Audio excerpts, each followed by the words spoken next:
Good evening, everyone. It's Election Day. The polls are open for another 3 hours. And it's certainly been a day for making that final push for support in all of the races, most notably and most visibly in Wisconsin for governor.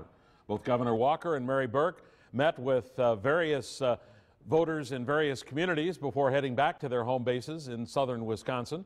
We begin our coverage of the governor's race with Fox 11's Robert Hornacek, live at State Fair Park in West Allis with the Walker campaign. Good evening, Robert.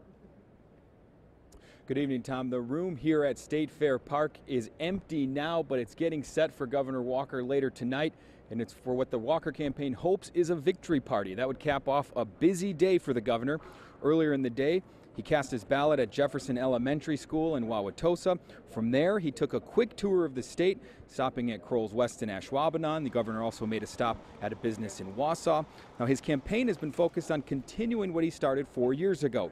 He came into office facing that huge $3.6 billion deficit.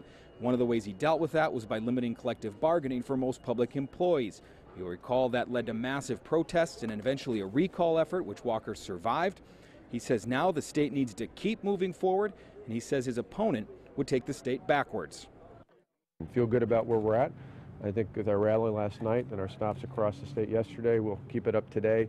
Just finishing strong, pointing out the contrast between our opponents, really finishing off the campaign, trying to argue what people should vote against.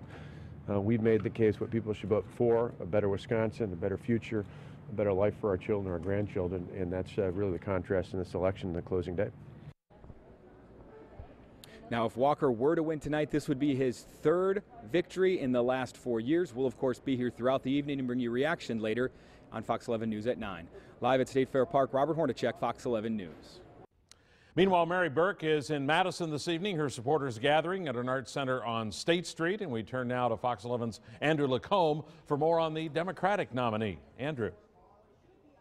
Hi, Tom. Yeah, we're at Overture Center for the Arts in downtown Madison. Mary Burke was here just a few moments ago before we were allowed back inside. She was practicing speaking here on the stage behind me. Now, Burke started her day in Green Bay this morning. She met with supporters at the Brown County Democratic Party office. Then she talked to customers at Kavarna Coffee House. Later on, Burke traveled to Wausau, Milwaukee, and finally back here to Madison. The Democrat did not vote today because she cast her ballot 2 weeks ago in Madison, an early ballot. Burke believes all of her efforts to get out the vote will pay off tonight.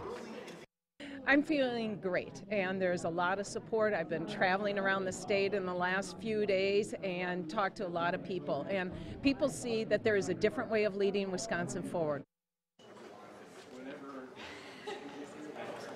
Now, if Burke wins tonight, she will be the first female governor in Wisconsin history. We'll have more here from downtown Madison later on tonight on Fox 11 News at 5 and throughout the evening. For now, live in Madison, Andrew Lacombe, Fox 11 News.